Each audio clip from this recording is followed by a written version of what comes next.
ஹல்லேலூயா. ஹல்லேலூயா. தேவனுடைய மனுஷனாகிய எலியாவை குறித்து நாம் பார்க்க போகிறோம். எலியா என்பவன் நம்மை போல ஒரு பாடுள்ள மனிதன் என்று வேதம் சொல்லுகிறது. நம்மை போல ஒரு பாடுள்ள மனிதன் தான். ஆனா அந்த பாடுள்ள மனிதன் எப்படி ஒரு சாதனை படைக்கிற மனிதனாய் மாறினான்? தேவனுடைய ஆவியானவர் இன்னைக்கு நம்முடைய உள்ளத்துல எந்த காரியத்தை நமக்குள்ள வைக்கிறார் என்று சொன்னா, ஒரு தேவ பிள்ளைகள் வாழ்க்கையில வருகிற சோதனை, ஒரு தேவ பிள்ளைகள் வாழ்க்கையில வருகிற எதிர்ப்புகள், ஒரு தேவ பிள்ளைகள் வாழ்க்கையில வருகிற தடைகள், ஒரு தேவ பிள்ளைகள் வாழ்க்கையில எதிர்மறையான சோதனைகள், பிரச்சனைகள் ஏன் வருது?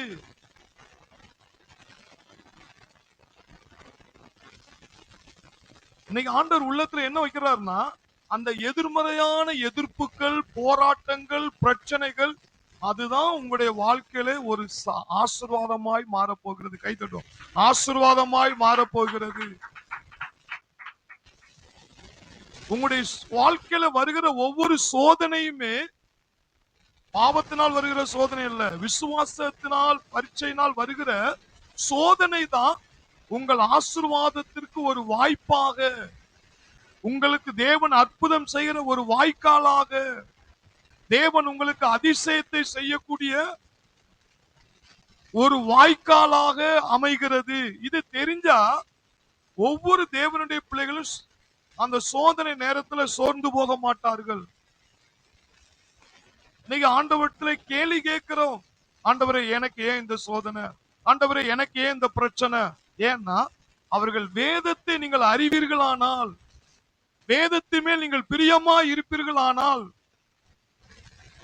சாத்தானுடைய வலையை கிழித்தெறிவீர்கள், சாத்தானுடைய தந்திரங்களை உடைத்தெறிவீர்கள். ஏன்னா உங்கள் வாழ்க்கையில வருகிற சோதனைகள், எதிர்ப்புகள், போராட்டங்கள், அதுதான் அற்புதத்துக்கான வாய்ப்புகள். கைதட்டும். அற்புதத்துக்கான வாய்ப்புகள்.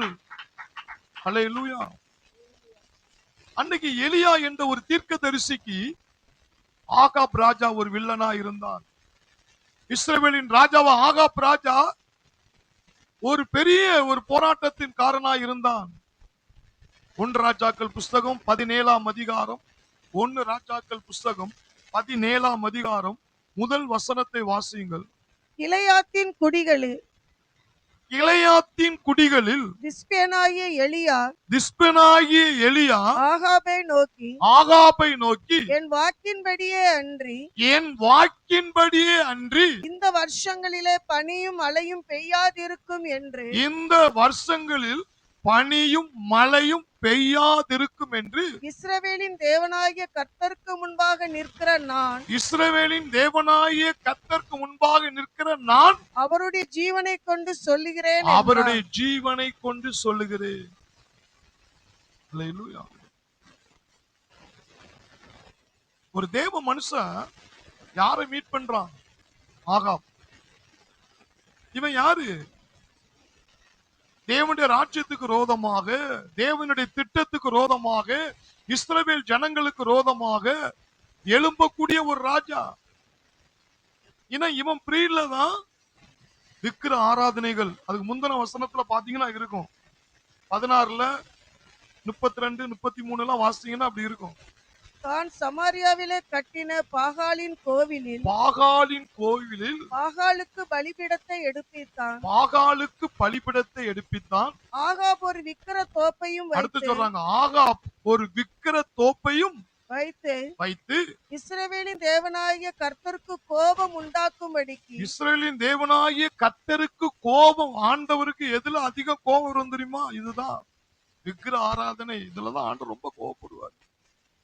3ஆம் 4ஆம் தலைமுறை விசாரிப்பேன் என்கிறார்.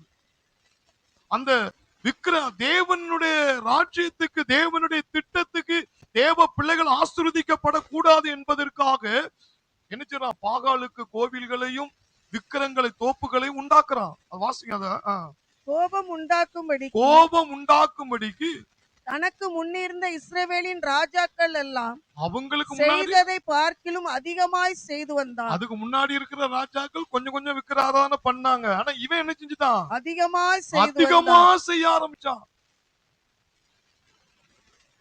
இப்படிப்பட்ட ஆகாப் ராஜாவை தான் யார் சந்திக்கா? எலியா. நேருக்கு நேரா சந்திக்கா, சவால். நீ இதையா பண்ணிக்கிட்டு இருக்க? என் ஆண்டவர் யாருங்கிறத காட்டுறேன் பாரு. என் ஆண்டவர் உயிர் உள்ளவர், நான் உனக்கு காட்டுறேன் பாரு. நீ இஸ்ரேலுக்கு ராஜாவா வேணா இருக்கலாம். என் ஆண்டவர் வானத்துக்கும் பூமிக்கும் சொந்தக்காரர். என் ஆண்டவர் சர்வ வல்லமையுள்ள தேவன். என் ஆண்டவர் தான் பெரியவர். என் ஆண்டவர் பெரியவர் என்பதை நான் உனக்கு காட்டுறேன் பாரு அப்படின்னு சொல்லிதான் 17:1 சொல்றாரு.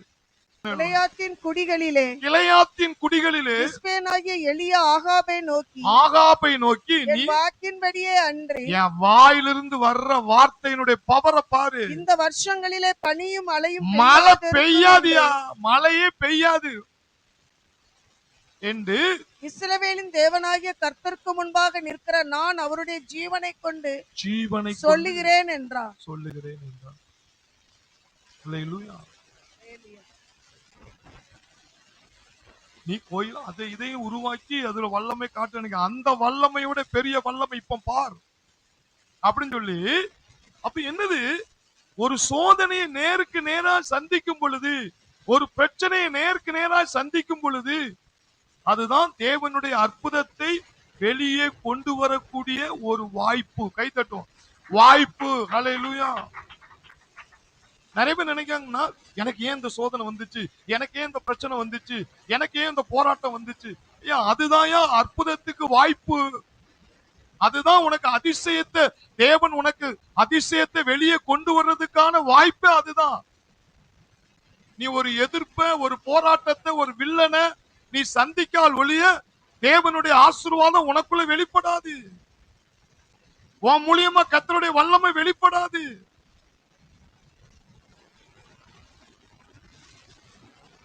சினிமால சொல்லுவாங்க தெரியுமா? அதாவது ஒரு கதாநாயகனை அதிகமா ஒரு இந்த படம் ஒரு த்ரில்லிங்கா போகணும்னா அதுக்கு என்னச்சுவாங்கன்னா வில்லன் கேரக்டரை முக்கியமா பண்ணுவாங்க.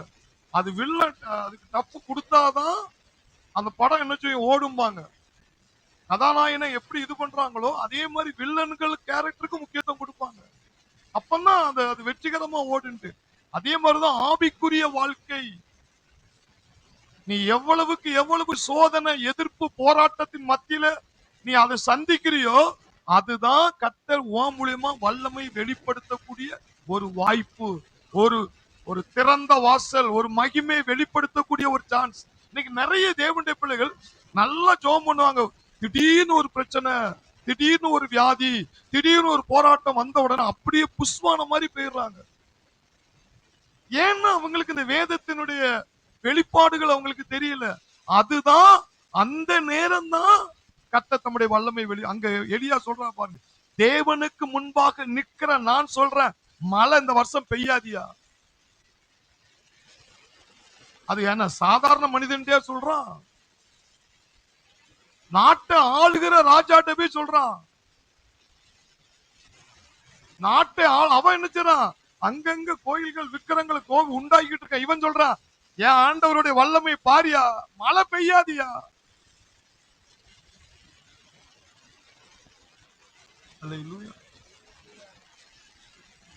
அப்படியே நடந்துச்சு. அப்படியே என்ன செஞ்சுச்சு, அந்த வசனத்தை கீழே வாசி வந்தீங்கன்னா 2-7 வரை வாசிங்க. 1. பின்பு கர்த்தருடைய வார்த்தை அவனுக்கு உண்டாயிற்று. பின்பு கர்த்தருடைய வார்த்தை அவனுக்கு உண்டாயி அவர் நீ இவ்விடத்தை விட்டு கீழ்த்திசையை நோக்கி போய், இவ்விடத்தை விட்டு கீழ்த்திசை நோக்கி என்னச்சு போய் யோர்தானுக்கு நேரா இருக்கிற கேரித் ஆற்றண்டையிலே ஒளித்து கொண்டிரு. அந்த ஆத்தங்கரையில என்ன செய்ய, ஒளிந்து கொண்டிரு. அந்த ஆற்றின் தண்ணீரை நீ குடிப்பாய். அங்கே உன்னை போஷிக்க காகங்களுக்கு கட்டளையிடுவேன் என்றார்.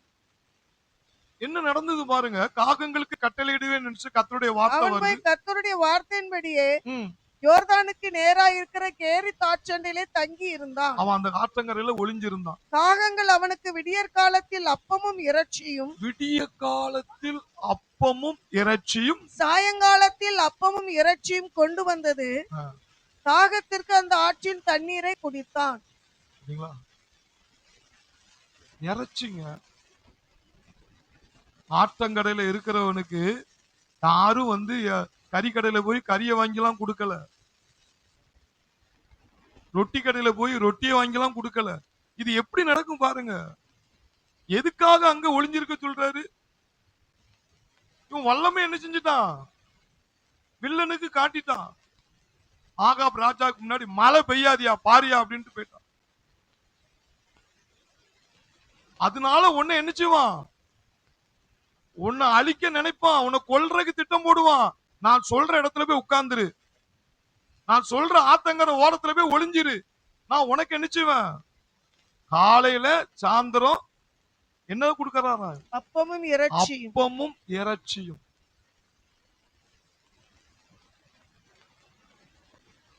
சொல்லுங்க, அப்பமும் இறைச்சியும். அடுத்த வசனம் என்ன சொல்லப்பட்டிருக்குன்னா, தேசத்தில் மழை பெய்யாதபடியினால், அந்த அவன் சொன்ன வார்த்தையின்படியே என்ன செய்யலையா? மழை பெய்யல. பெய்யாதபடினால் சில நாளைக்கு பின்பு அந்த ஆத்துல தண்ணியே வத்தி போச்சான். அந்த ஆத்துல இருக்கிற தண்ணி வத்தி போயிட்டுன்னா ஊருக்கே தண்ணி கிடைக்காது. என்ன கிடைக்காது? ஊருக்கே தண்ணி கிடைக்காது. ஆத்துல குளத்துல தண்ணி இல்லைன்னா நமக்கு தண்ணி வராது. ஆனா அங்க பாருங்க, அப்படிப்பட்ட பஞ்ச நாட்களில காகத்தை கொண்டு, காகமே திருடும். நீ ஒரு வடையை போட்டா கொத்திட்டு ஓடிரும், ஒரு கறி துண்டை போட்டா கொத்திட்டு ஓடிரும். அந்த திருட்டு காக்காவை கொண்டு அந்த தேவ மனுஷனை சேப்பாக்குற. அங்க ஊருக்கே பஞ்சம், நாட்டுக்கே பஞ்சம். ஒருத்தருக்கும் தண்ணி கிடையாது, ஆத்துல தண்ணி கிடையாது. இவனுக்கு பாருங்க, சாப்பாடு உணவு எங்க இருந்து வருது? பறந்து வருது மேல இருந்து. ஆனா ஆண்டவர் ஒளிஞ்சிருக்க சொல்லிட்டாரு. ஒரு கழுதை மேலேயோ ஒரு குதிரை மேலேயோ அவன் வந்திருந்தான் வச்சுக்கிறீங்களா, ராஜா ஆள் விட்டுருப்பான். ஆகாப் ராஜா அவன் எங்க இருக்கான்? அவன் சொன்ன மாதிரியே மலையை நிப்பாட்டிட்டானப்பா, நாடு ஃபுல்லா பஞ்சமாயிட்டான், அவனை எங்க இருக்கான்? அவனை தூக்குல போட்டுட்டு இருப்பான். ஆண்டவர் சொல்லிட்டாரு, அந்த ஆத்தங்கரையில ஒளிஞ்சிரு, உனக்கு சாப்பாடு நாங்க தாரப்போ. அப்ப இதெல்லாம் பார்க்கும்போது என்ன தெரியுமா? சோதனை சோதனை சோதனை சோதனை. ஆனா அந்த சோதனையில பூரா கர்த்தர் எப்படி நடத்துறாரு பாருங்க. ராஜாவுடைய இருதயம் கலங்க வைக்கிறாரு. எப்பா அசால்ட்டா சொன்னா மழை பெய்யாதுன்ட்டு ஆரே வத்தி போயிட்டாப்பா. அப்பா அவனுக்குள்ள இருக்கிற தேவன் சாதாரண ஆள் இல்லையா, அவன் மகா பெரியவர். கை தட்டும், மகா பெரியவர். நிறைய பேர் அதை புரியாம இருக்காங்க. சோதனை சோதனை சோதனை சோதனை, அதைத்தான் சொல்றீங்க. அந்த சோதனைக்குள்ளதான் ஒரு சாதனை இருக்கு. அதுதான் உனக்கு அற்புதத்துக்கு வாய்ப்பு. அந்த சோதனை வரப்போய் தானே ஆண்டவர் காக்காவை அனுப்புறாரு. அந்த சோதனை வரப்போய் தானே மேல கூடி அப்பமும் இறைச்சி வருது. அங்க கறி கடையே இல்லாம போனாலும் காக்காவும் கறி கொண்டு வந்துரும்.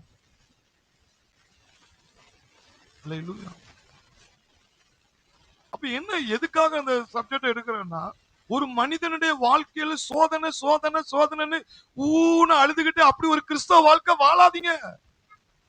அந்த சோதனை தான் உன்னுடைய வாழ்க்கையில அற்புதத்துக்கான வாய்ப்பு. கை தட்டும், அற்புதத்துக்கான வாய்ப்பு. அதை நீங்க புரிஞ்சுக்கிட்டீங்கன்னா பவுல மாதிரி என்ன செய்வீங்க? நான் உபத்திரத்திலே மேன்மை பாராட்டுகிறேன். அப்பதான் கர்த்தருடைய வல்லமை என் மேல என்ன செய்யும்? விளங்கும்.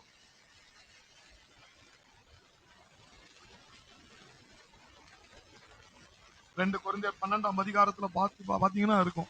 2 கொரிந்தியர் 12ஆம் அதிகாரம் 9ல இந்த வார்த்தை சொல்றாரு. அதற்கு அவர், என் கிருபை உனக்கு போதும், பலவீனத்திலே என் பலன் பூரணமாய் விளங்கும் என்றார். அடுத்து என்ன சொல்றாரு பாருங்க.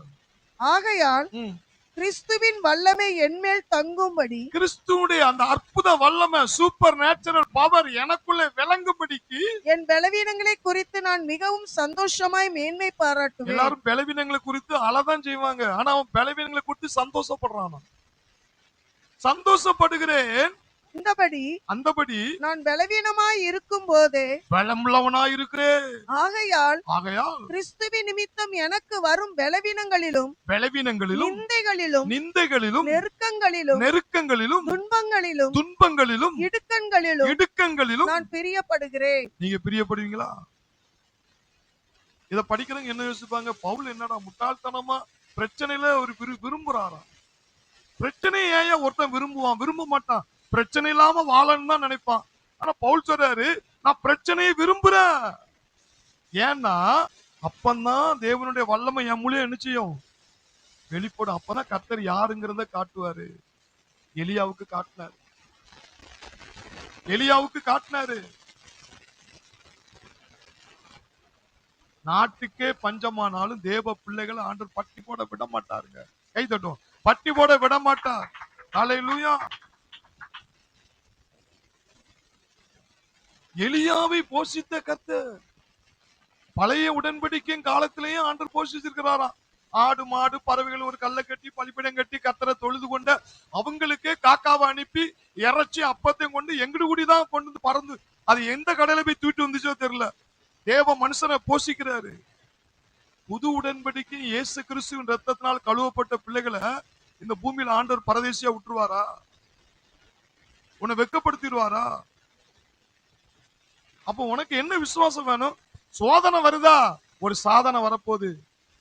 ஒரு பிரச்சனை வரப்போதா, என் அப்பா யாருங்கிறத எனக்கு காட்ட போறாரு. பவுல் சொல்றாரு, நிந்தைகளும் இடுக்கணிகளும் துன்பங்களிலும் நான் பிரியப்படுகிறேன். ஏன்னா கிறிஸ்துடைய வல்லமை அப்பந்தான் என் மூலியமா வெளிப்படும். அதை ஜனங்கள் பார்ப்பாங்க. எனக்குள்ள ஆண்டவர் இருக்கிறாரு. ஏன் இப்படி கஷ்டப்பட்டான், ஐயா ஒண்ணுமே இல்லாம இருந்தாயா, எப்படியா என் வீடு வாங்கினா, எப்படியா என் வீடு கட்டுனா, எப்படியா அவன் மேல வந்தான். அங்கதாங்க கர்த்தருடைய நாம மகிமைப்படும். நீ ஒண்ணு இல்லாம இருந்து எல்லாம் டப் டப் டப்னு வரும்போது, எப்பா கொஞ்ச நாள் தான் அறிக்கை பண்ணாங்க, கொஞ்ச நாள் தான் ஆண்டவர் ஏசு ஏசுன்னாங்க, இப்ப டமடமட மேல வந்துட்டான். எப்படி வந்தான்? ஒரு பிரச்சனையில நீ கஷ்டப்படும் போதுதான் கர்த்தர் உன்னை தூக்குறத நீ பார்க்க முடியும். உன் மூலியமா கர்த்தர் மகிமை வெளிப்படும்.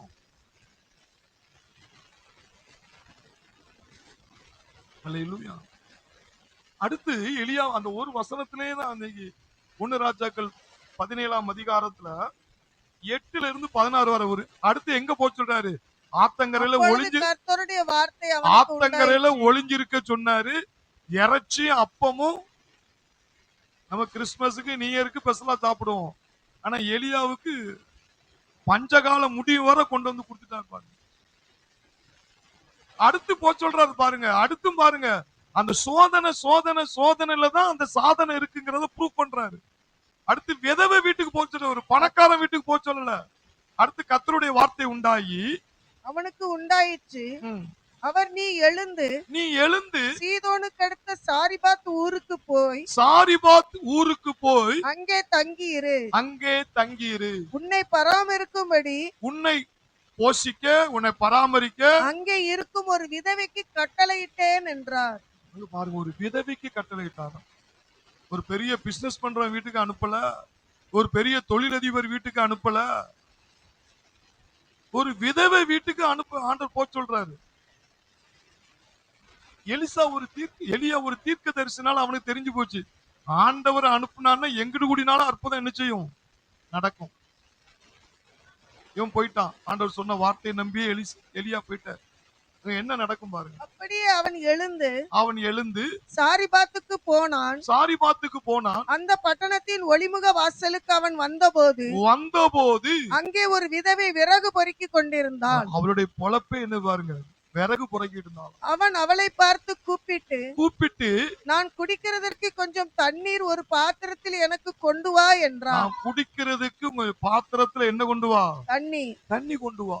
கொண்டு வர அவள் போகிற போது அவன் அவளை நோக்கி கூப்பிட்டு கொஞ்சம் அப்பமும் உன் கையிலே எனக்கு கொண்டு வா என்றான். கையில எனக்கு என்ன செய்? கொண்டு வா. அதற்கு அவள் பானையில் ஒரு பிடி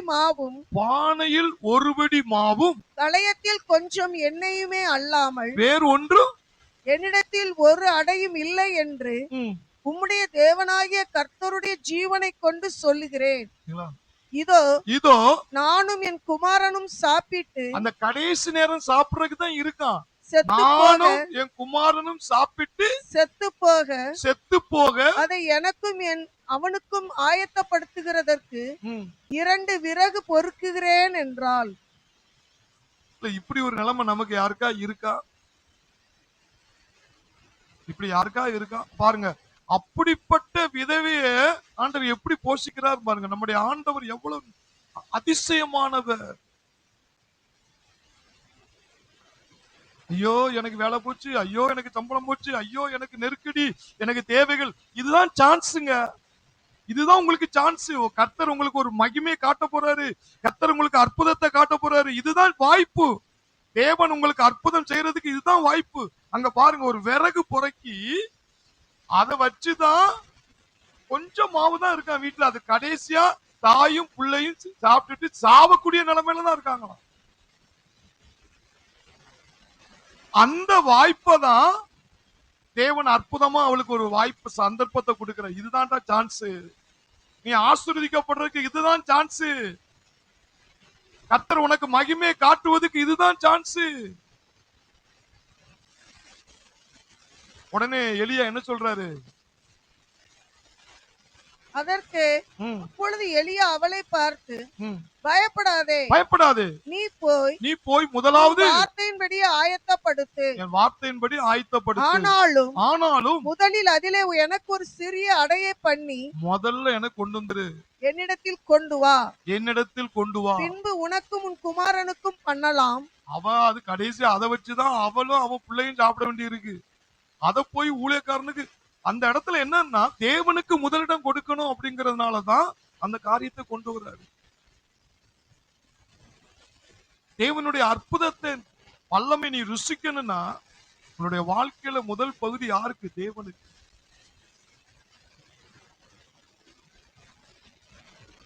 அது எலியா அவ்வளவு கொடூரமான ஆள் இல்ல. அங்க சத்தியத்தை கற்றுக் கொடுக்கிறாரு. ஐயா, உன்னுடைய சோதனை தான் உனக்கு அற்புதத்துக்கு ஒரு வாய்ப்பு. நீ ஆசீர்வதிக்கப்படுறதுக்கு ஒரு வாய்ப்பு. நீ உயர்த்தப்படுவதற்கான ஒரு வாய்ப்பு. சோதனை சோதனை சோதனை வாயில சொல்லிக்கிட்டே இருக்காங்க. எனக்கு சோதனை வந்துட்டா, எனக்கு நெருக்கடி வந்துட்டா, ஒரு பண நெருக்கடி வந்துட்டா, இதுதான் என் அற்புதம் செய்யறதுக்கு வாய்ப்பு.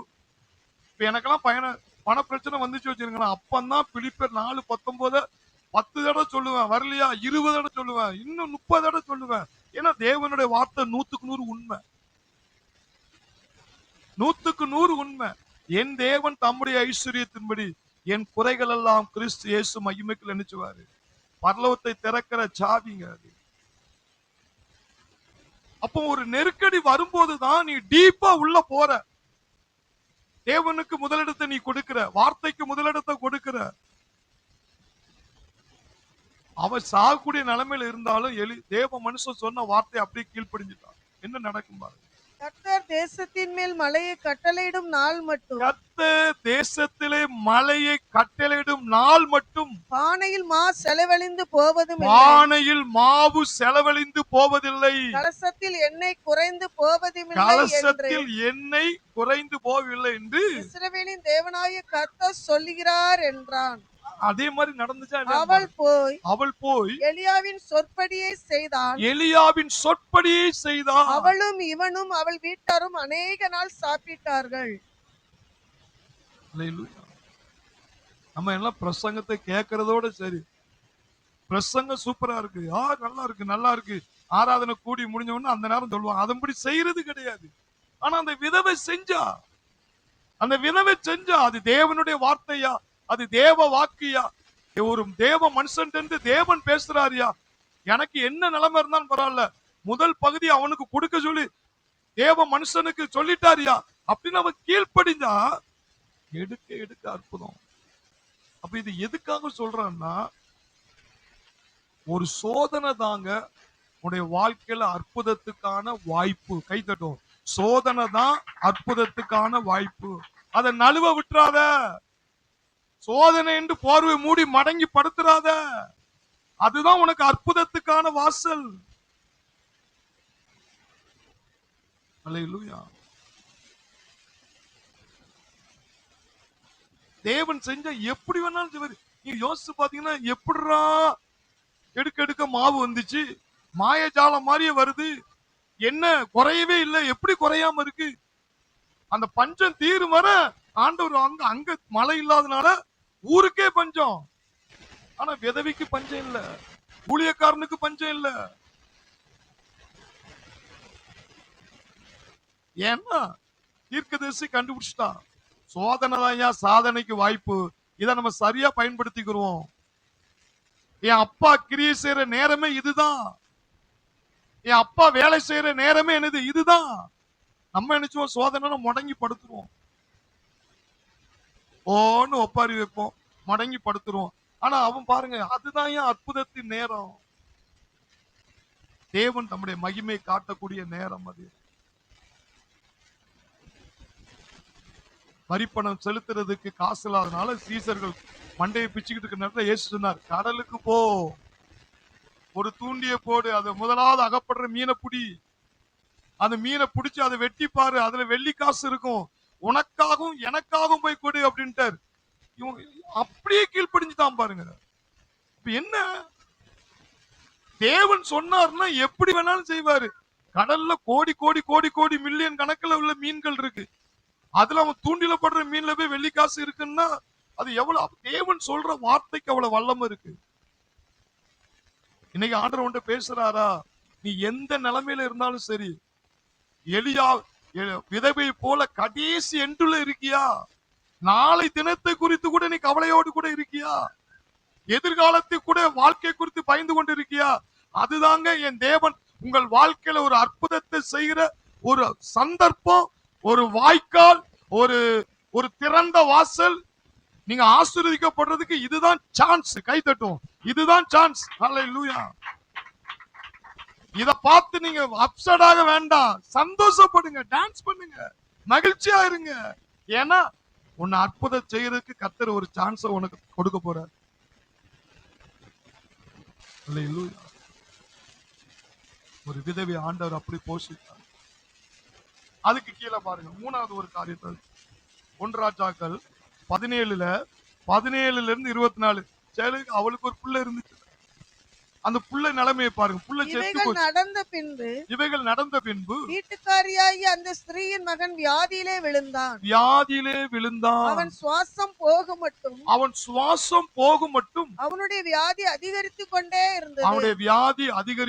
இருந்தது. அப்பொழுது அவள் எலியாவை நோக்கி தேவனுடைய மனுஷனே, எனக்கும் உமக்கும் என்னையா எங்களை இப்படியா உள்ளே இருந்து அந்த இருக்கிற பிள்ளையும் போயிட்டு என் அக்கிரமத்தை நினைக்க பண்ணவும் என் குமாரனை சாக பண்ணவுமா என்னிடத்தில் வந்தீர் என்றாள். சில நேரங்கள்ல சோதனை அப்படிதான் மிரட்டும். சோதனை அப்படிதான். அவர் ஊழியக்காரனை பார்த்து அப்படி கேட்கிறா, என்ன கேட்கா, என் பிள்ளை சாகிறதுக்காயா வந்தீரு, நான் என்னையா அக்கிரமம் செஞ்சேன், ஏயா வந்தீரு அப்படின்னு கேட்கிற மாதிரிதான் இருக்கு. பிள்ளை செத்தும் போச்சு. புள்ள என்ன செஞ்சிச்சு, செத்தும் போச்சு. நம்ம நினைச்சோம், ஒரு தேவ மனுஷன் ஜெபம் பண்ண வர்ற நேரத்துக்கு புள்ள செத்த, என்னையா நீ வந்த நேரத்துல புள்ள செத்து போச்சு. அதுதாங்க எழுப்புறதுக்கான சான்ஸ். கை தட்டும், அதுதான் எழுப்புறதுக்கு சான்ஸ்.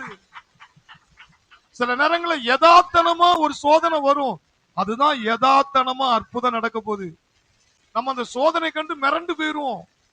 ஓன்னு ஒப்பர வச்சு அழுது, புள்ள போச்சே புள்ள போச்சே புள்ள. அதுதாங்க கர்த்தர் அற்புதம் செய்யற நேரம். எலிசா பயன்படுத்திக்கிட்டான். எலியா என்ன பார்த்தான், அப்படியா புள்ள செத்து போச்சா, அந்த புள்ளையை தூக்கி என் கையில தான் அப்படின்னு காக்காம பாருங்க, என்ன நடக்கும் பாருங்க. அதற்கு அவன் குமாரனை என்னிடத்தில் தா என்று சொல்லி அவனை அவள் மடியிலிருந்து எடுத்து தான் தங்கியிருந்த மேல் வீட்டிலே அவனை கொண்டு போய் தன் கட்டிலின் மேல் வைத்து தன் கட்டில் மேல அந்த புள்ளைய வச்சு, என் தேவனாகிய கர்த்தாவே என்ன செஞ்சான்? என் தேவனாகிய கர்த்தாவே, நான் தங்கி இருக்க இடம் கொடுத்த இந்த விதவையின் மகனை, எனக்கு வீடு கொடுத்து தங்க வச்சிருக்காங்கயா, அந்த அபிஷேகத்தை கணம் அந்த பண்ணிருக்காங்கயா, மகனை சாக பண்ணினதினால் சாக பண்ணினதுனால் அவளுக்கு துக்கத்தை வருவித்தீரோ என்று கர்த்தரை நோக்கி கூப்பிட்டு அந்த பிள்ளையின் மேல் அந்த பிள்ளையின் மேல் 3 தரம் குப்புற விழுந்து 3 தரம் பாடியில இருக்கு. அப்பமே பழைய ஏற்பாட்டிலே அந்த பவரை பயன்படுத்தி இருக்காங்க பாருங்க. என் சட்டையில வல்லம் இருக்கு, என் உடம்புல வல்லம் இருக்கு, என் கையில வல்லம் இருக்கு, என் தலையில இருந்து வல்லம் இருக்கு அப்படின்னு அந்த பழைய ஏற்பாட்டின் காலத்திலே எலியா அப்படி பண்ணியிருக்கிறாரு. 3 தர குப்புற விழுந்து என் தேவனாகிய கர்த்தாவே, இந்த பிள்ளையின் ஆத்துமா அவனுக்குள் திரும்பி வர பண்ணும் என்று, அந்த ஜீவன் அவனுக்குள் திரும்பி வர பண்ணும் என்று கர்த்தரை நோக்கி விண்ணப்பம் பண்ணினான். கர்த்தர் எலியாவின் சத்தத்தை கேட்டார். பிள்ளையினுடைய ஆத்துமா அவனுக்குள் திரும்பி வந்தது. பிள்ளையினுடைய ஆத்துமா எப்படி பாருங்க, மரணத்தின் ஆவியை கட்டி ஜீவனை உள்ள அனுப்புறான். அவன் பிழைத்தான். பழைய ஏற்பாட்டிலே அதை செஞ்சிருக்கான் பாருங்க. தேவன் நம்மை வல்லமையா வச்சிருக்கிறாரு. 3 முறை படுத்து என்ன செஞ்சா சூடு உண்டாக்குறான். அடுத்து ஒரு சின்ன பிரேயர் தான். செத்தவனை எழுப்புறதுக்கு பைபிள்ல எங்கேயாவது ஒரு அரை மணி நேரம் 1 மணி நேரம் ஜெபம் பண்ணதா எங்கேயா எடுத்துருப்பாங்க? கிடையாது. செத்தவனை எழுப்புற ஊழியக்காரங்கிட்ட போய் கேளுங்க, இருக்கிறதுல ஈஸியா அந்த தான் அப்படின்னு சொல்லுவாங்க. ஏன்னா வேதத்துல அப்படிதான் சொல்லப்பட்டிருக்கு. மேல போய் படுத்தான், அவ்வளவுதான். அடுத்து மரணத்தின் ஆவியை கட்டுனா, ஜீவனை கட்டவிழ்த்து விட்டுட்டான். என்ன விசுவாசத்தோடு செஞ்சான். என்ன நடந்துச்சு பாருங்க. அப்பொழுது எலியா பிள்ளையை எடுத்து மேல் வீட்டிலிருந்து அவனை கீழ் வீட்டிற்கு கொண்டு வந்து அவனை அவன் தாயினிடத்தில் கொடுத்து, பார், உன் பிள்ளை உயிரோடு இருக்கிறார் என்று சொன்னான். அப்பொழுது அந்த ஸ்திரீ எலியாவை நோக்கி, நீ தேவனுடைய மனுஷன் என்றும் உம்முடைய வாயிலிருந்து பிறக்கும் கர்த்தருடைய வார்த்தை உண்மை என்றும் இதனால் இப்பொழுது அறிந்திருக்கிறேன். அப்ப முதல்ல என்ன சொன்னா, பிள்ளை சாவும் போது எதுக்கியா வந்திரு, என் குமாரனை சாக பண்றதுக்கா வந்திரு.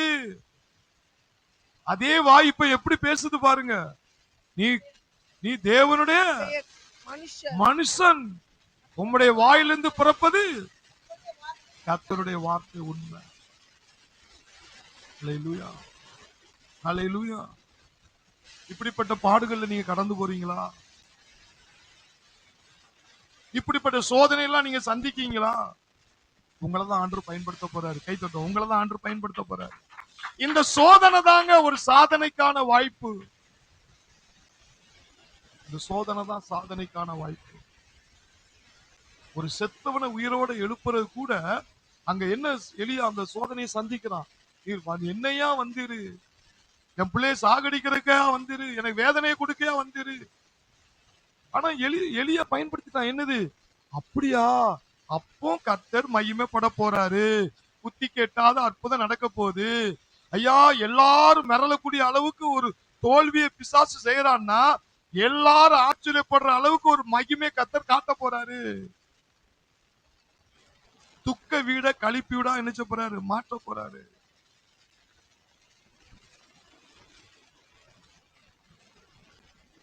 ஜபாலை தலைவன் வீட்டுல எல்லாரும் துஷ்டி வீட்டுல புள்ள செத்து போச்சுன்னு அழுதுகிட்டு இருக்காங்க.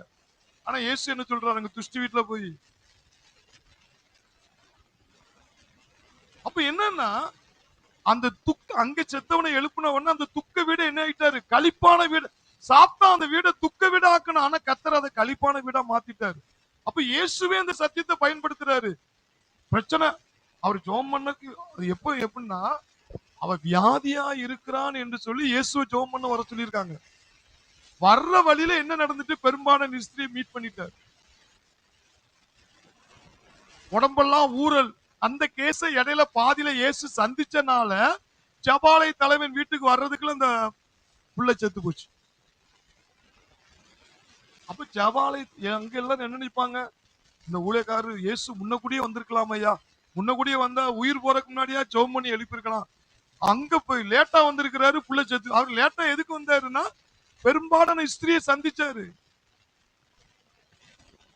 சில வாழ்க்கையில நமக்கு சில காரியங்கள் லேட் ஆகுறது, தடையாகிறது. ஐயோ தடையாகுதே, ஐயோ லேட் ஆகுது நினைப்பீங்க. அது பெரிய மகிமையில கொண்டு போய் நிறுத்திடும். கை தட்டும். பெரிய அற்புதத்துல கொண்டு போய் நிறுத்திடும்.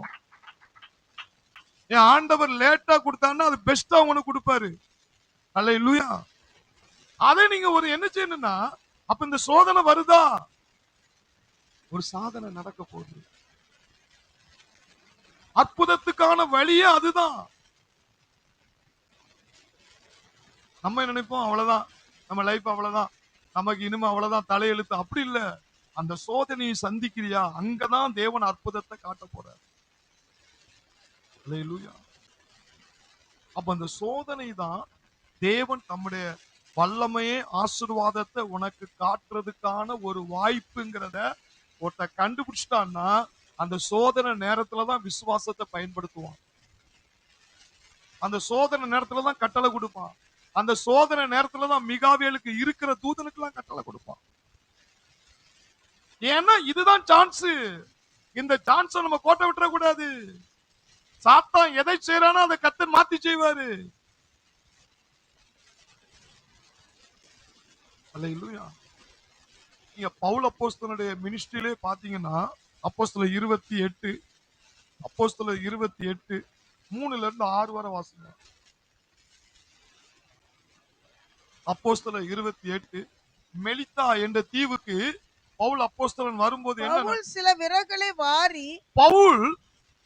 விறகுகளை வாரி அந்த நெருப்பின் மேல் போடுகையில் ஒரு விரியன் பாம்பு அனலுரைத்து புறப்பட்டு அவனுடைய கையை கவ்விக்கொண்டது. ஒரு விரியன் பாம்புன்னா அது விஷம் நிறைந்த பாம்பு. அது கொத்துனா உயிர் போயிருங்காங்க. ஆனா இங்க என்ன நடக்கும் பாருங்க. விஷப்பூச்சி அவன் கையில் தொங்குகிறதை அந்நியராகிய அந்த தீவார் கண்டபோது, அந்த தீவுல உள்ளவங்க, மெலித்தா தீவுல உள்ளவங்க கண்டபோது, இந்த மனுஷன் கொலைபாதகன், ஏதோ தப்பு பண்ணிருக்காயா, ஏதோ அவன் தப்பு பண்ணிருக்கான், அதான் பாம்பு கொத்தி இருக்கு. இதுக்கு சந்தேகமே இல்ல. ஏதோ தப்பு பண்ணிருக்கான், அதான் வியாதி, அதுதான் தரித்திரம், அதுதான் பிரச்சனை, இவன் இதோட காலி. மனுஷன் அப்படிதான் பேசுவான். ஆனா வேதம் என்ன சொல்லுது பாருங்க. இவன் சமுத்திரத்துக்கு தப்பி வந்தும் பலியானது இவனை பிழைக்க ஒட்டவில்லை என்று தங்களுக்குள்ளே சொல்லிக் கொண்டார்கள். சொல்லிட்டாங்க ஏதோ தப்பு பண்ணிருக்கான், அதுதான் அந்த விஷப்பூச்சி கொத்தி இருக்கு, அப்ப ஆள் அவுட்டு, தண்டனை அவன் அணிவிக்கான்.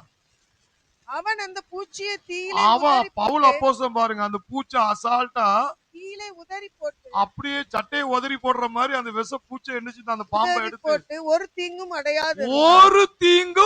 அடையாது இருந்தான். கை தட்டு. ஒரு தீங்கும். நம்ம என்ன பயத்திலே செத்து போயிருப்போம், உயிரை விட்டுருப்போம். விஷப்பு வீரியன் பாம்பு இது கொத்தி நம்ம பிழைக்கையா, அது கொத்தாம இருந்தாலும் பயத்திலேயும் செத்து போயிருமா. ஆனா பவுல் பாருங்க அசால்ட்டா தூக்கி போட்டு போயிட்டான்.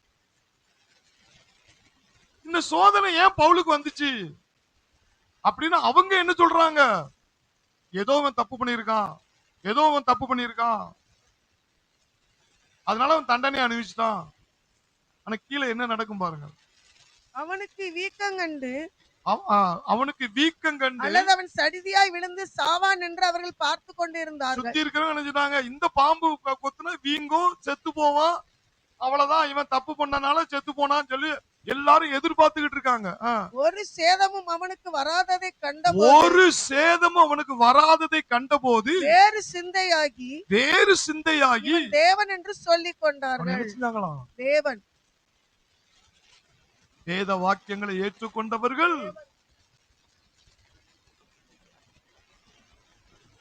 பழைய ஏற்பாட்டுல எலிசா செஞ்ச மாதிரியே, எலிசாலாம் செஞ்ச மாதிரியே புதிய ஏற்பாட்டுல பவுல் செஞ்சு காட்டி இருக்கிறாரு.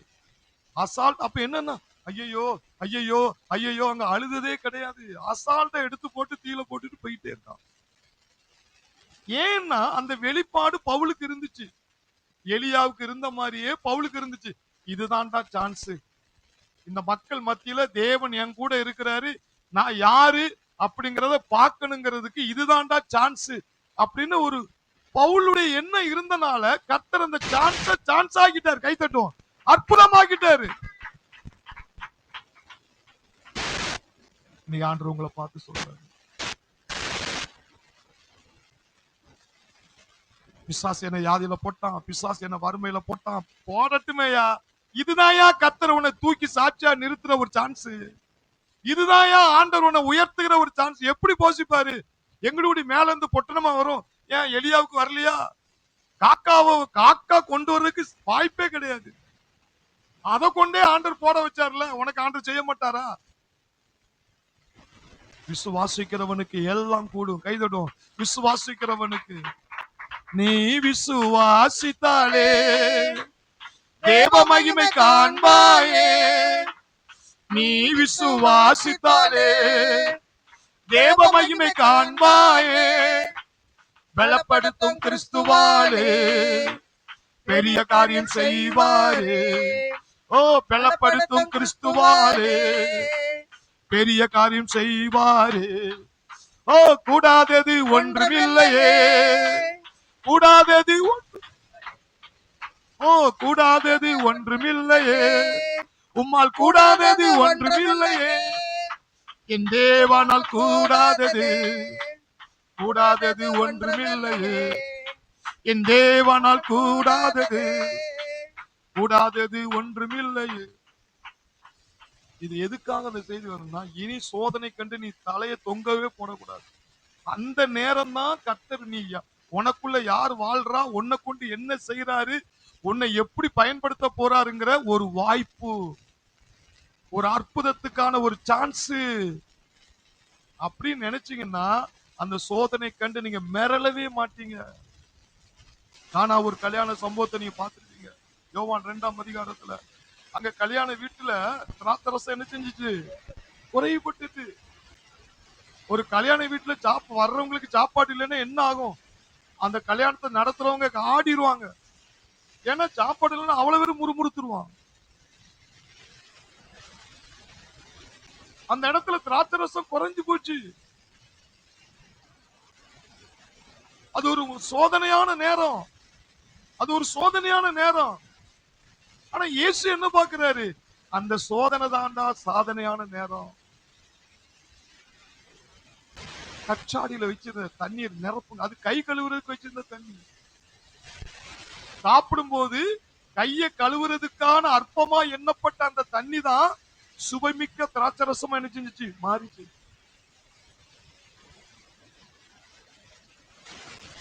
அப்போ அந்த சோதனை ஏன் வந்துச்சுன்னா, யோவான் 2:11 இயேசு சொல்றாரு, இவ்விதமாக இயேசு இந்த முதலாம் அற்புதத்தை, ஃபர்ஸ்ட் அற்புதத்தை திருமண வீட்டுல கலிலேயாவில் உள்ள கானா ஊரிலே செய்து, கலிலேயாவில் உள்ள கானா ஊரிலே செய்து தம்முடைய மகிமையை வெளிப்படுத்தினார். அங்க ஒரு குறை வரும்போதுதான் இயேசு தம்முடைய மகிமை அங்க வெளியே காட்டுறார். அவருடைய சீசர்கள் அவரிடத்தில் விசுவாசம் வைத்தார். சீசர்கள் நினைச்சாங்களா? விசுவாசம். நம்ம பிரச்சனை பிரச்சனை, ஐயோ கல்யாண வீட்டுல பிரச்சனை, சாப்பாடுலயே, அப்படி அந்த பிரச்சனை நேரம் தான் இயேசு அந்த சந்தர்ப்பத்தை பயன்படுத்துறாரு. அந்த சோதனையை அவர் பயன்படுத்துறாரு. ஏன்னா இதுதான்டா கல்யாண வீட்டுக்கு தான் எல்லாரும் வருவாங்க. இந்த சான்ஸ் ஆண்டவர் பயன்படுத்துறாரு. எப்படி துக்க வீட்டுக்கு எல்லாரும் போகும்போது லாசரை எழுப்பி அந்த மகிமையை வெளிப்படுத்தினாரோ, அதே மாதிரி கல்யாண வீட்டுக்கு எல்லாரும் வருவாங்க. அப்ப இங்கதான் அற்புதத்தை செய்யணும். ஏன்னா அங்கதான் பெரிய சோதனை வந்துட்டு. சாப்பாடு இல்லைன்னா அவ்வளவு பேரும் முறுமுறுத்துருவான். மனுஷ பார்வையில என்ன ஆகும்? என்னையா கல்யாணம் நடத்துறான், ஒரு ஒழுங்கா ஒரு சாப்பாடு கூட போடல, இப்படி இது ஒரு கல்யாணமா அப்படிம்பாங்க. ஆனா இயேசு சொன்னாரு, அந்த சோதனையில தாண்டா என் மகிமையை நான் காட்ட போறேன். ஹல்லேலூயா. கரங்களை தட்டி கர்த்தரை மகிமைப்படுத்தும். ஹல்லேலூயா. எல்லாரும் உன்னை நிந்திக்கிற, அவமானப்படுத்துற நேரம் தான் உன்னுடைய வாழ்க்கையில அற்புதங்களை செய்யக்கூடிய நேரம். அந்த வாய்ப்பை இயேசு பயன்படுத்தினாரு. அதே மாதிரிதான் நம்மளையும் சொல்றாரு, எங்கேயாவது ஒரு சோதனையில நீ சிக்கிறியா, அங்கதான் கர்த்தர் அற்புதங்களை செய்ய போற.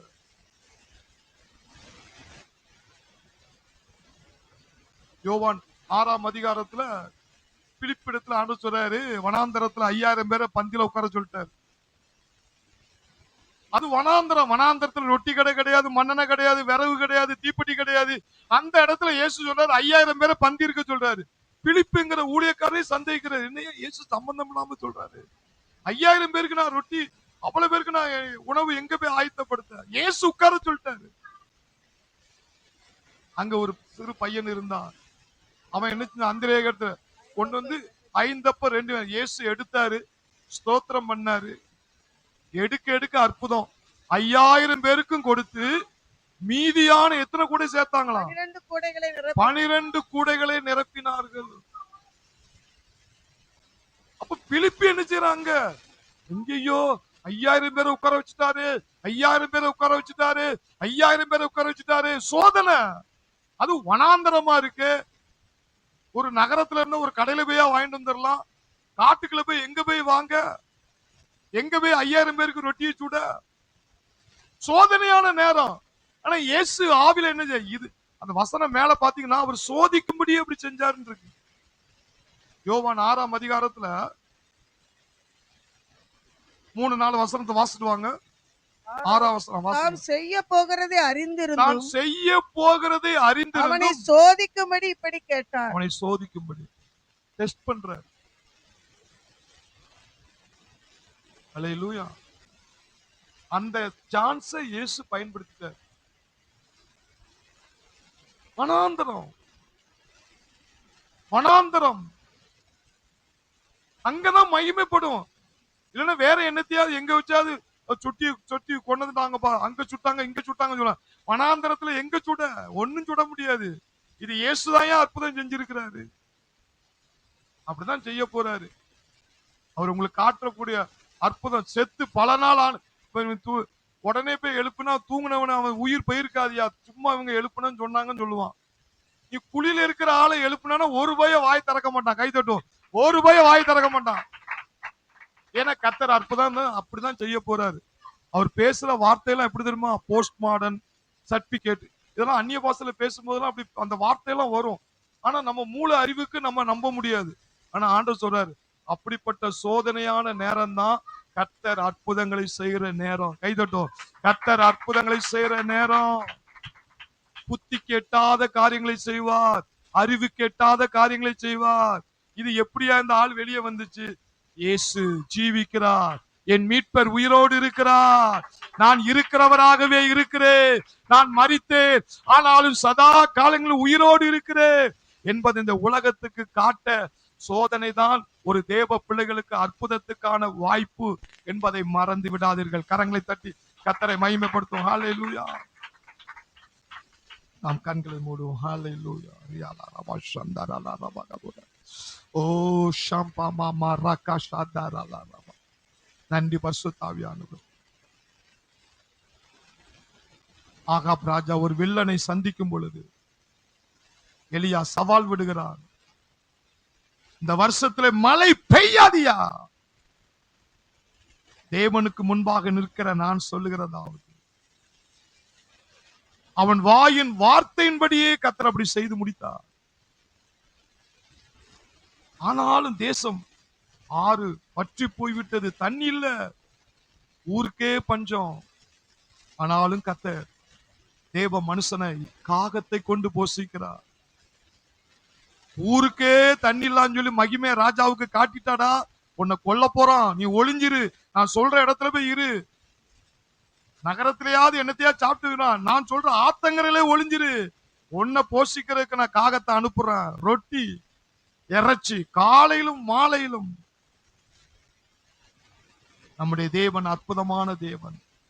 உனக்குள்ள வாழ்ற தேவன் அற்புதமான தேவன்.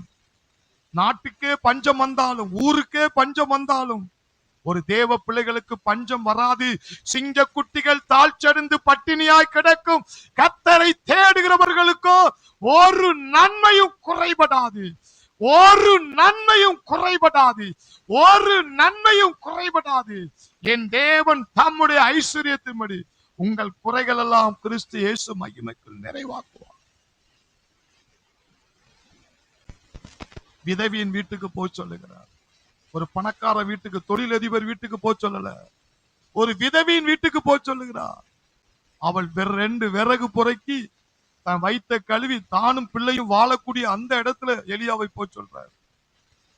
அங்க போய் முதலாவது தண்ணி கேட்கிறாரு, அடைய சுட்டு கொண்டு வாங்குறாரு.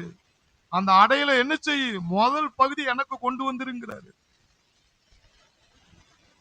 அவளுக்கு தாங்க முடியாத வேதனை தான். ஏன்னா அதுதான் இருக்கு, கொஞ்சம் மாவு கொஞ்சம் என்ன, அதை சாப்பிட்டுட்டு சாவக்கூடிய கண்டிஷன் அப்படின்னா கடைசி ஸ்டேஜ்.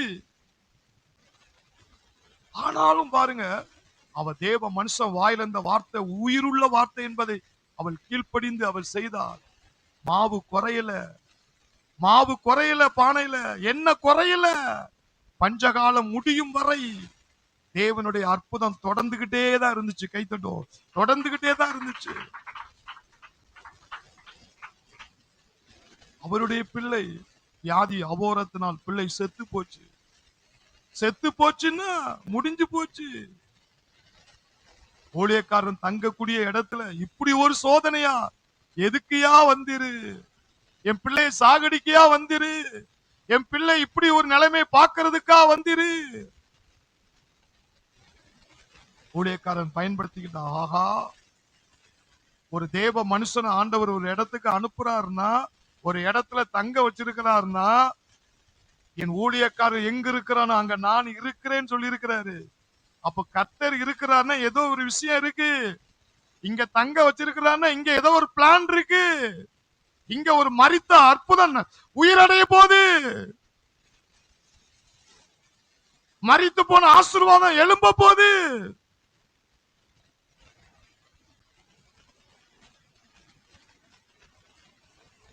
பிள்ளைய கையில வாங்கினான். அவன் படுத்திருக்கிற மாடியில கொண்டு போய் பிள்ளைய கடத்தி 3 முறை குப்புற படுத்து சூடு உண்டாக்கி, ஆத்மாவை அந்த ஜீவனை உள்ளே இறங்கும்படி மரணத்தின் ஆவியை கட்டி ஜீவனை கட்டவிழ்க்கும் பொழுது பிள்ளையை உயிரோடு எழுப்பினார். இன்னைக்கு நிறையவருடைய வாழ்க்கையில சில ஆசீர்வாதம் செத்து கிடக்கலாம், சில ஆசீர்வாதங்கள் மரித்து கிடக்கலாம். மரித்து போயிட்டே செத்து போயிட்டேங்கிறதே நினைச்சுக்கிட்டு இருக்காத. அதுதான் கர்த்தர் தம்முடைய மகிமை காட்டக்கூடிய நேரம். செத்து போன உறுப்பை உயிர்ப்பிக்கிற தேவன், உயிர்ப்பிக்கிற தேவன். இதுதான் கர்த்தர் மகிமைப்படக்கூடிய நேரம். சாராளின் கற்பத்தை உயிர்ப்பித்த கர்த்தர், அன்னாளின் கற்பத்தை உயிர்ப்பித்த கர்த்தர், ராகேலின் கற்பத்தை உயிர்ப்பித்த கர்த்தர்.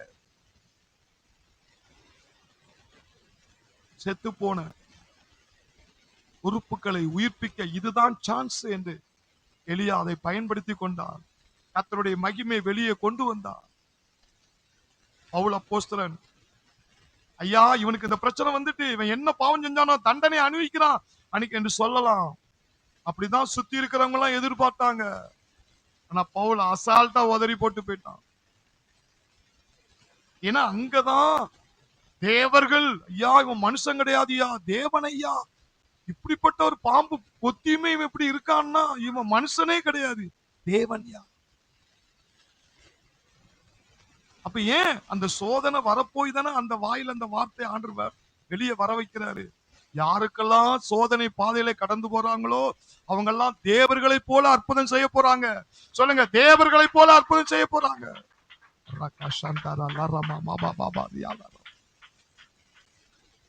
நன்றி ஆண்டவரே, நன்றி ஆண்டவரே, நன்றி ஆண்டவரே. நம்முடைய முதல் அற்புதத்தை கல்யாண வீட்டில் செய்தது போல அங்க ஒரு குறைவு இருந்துச்சு. அதுதான் கர்த்தர் மகிமை காட்ட போற நேரம். நம்முடைய மகிமை வெளிப்படுத்தினார். பணாந்தரம்னா யாருமே வந்து உதவி செய்ய முடியாது.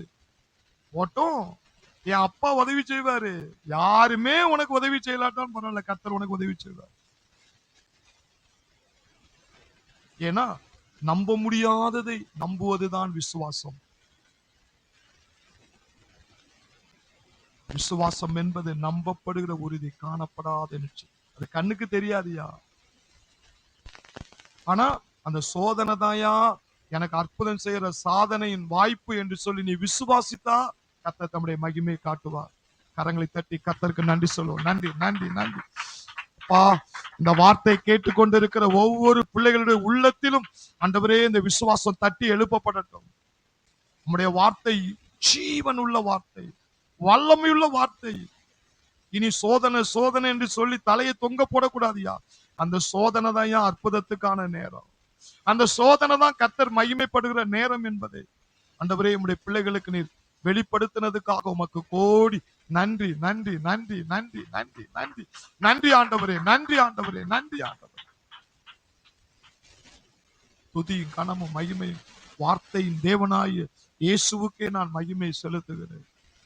இயேசுவின் நாமத்தில் பிதாவே.